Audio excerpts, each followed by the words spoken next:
పేదల ఆకలి తీర్చే సదుద్దేశంతో అన్నా క్యాంటీన్లు ప్రారంభించారని రాష్ట్ర ప్రభుత్వం నిర్ణయించడం హర్షణీయమని కాంగ్రెస్ నాయకులు తులసిరెడ్డి అన్నారు.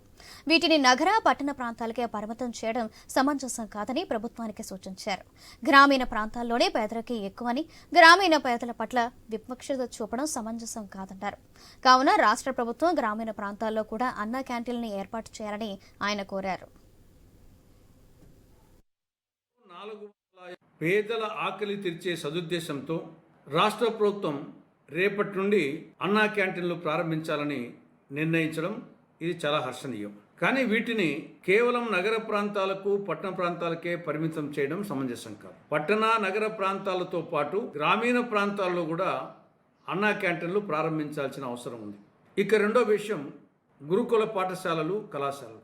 రాష్ట్రంలో 454 గురుకుల పాఠశాలలు, కళాశాలలు ఉన్నాయి. ఈ 454 గురుకుల పాఠశాలలు, కళాశాలల్లో 20,000 మంది ఉపాధ్యాయ, ఉపాధ్యాయేతర సిబ్బంది పనిచేస్తా ఉన్నారు. గత 3 నెలలుగా ఈ సిబ్బందికి జీతాలు రావడం లేదు. మిగతా సరుకులు సరఫరా చేసే సరఫరాదారులకు 5 నెలల నుంచి వాళ్ళకు బిల్లులు రాలేదు. కాబట్టి రాష్ట్ర ప్రభుత్వం వెంటనే పెండింగ్ జీతాలు వెంటనే రిలీజ్ చేయాలని కాంగ్రెస్ పార్టీ రాష్ట్ర ప్రభుత్వానికి సూచిస్తోంది.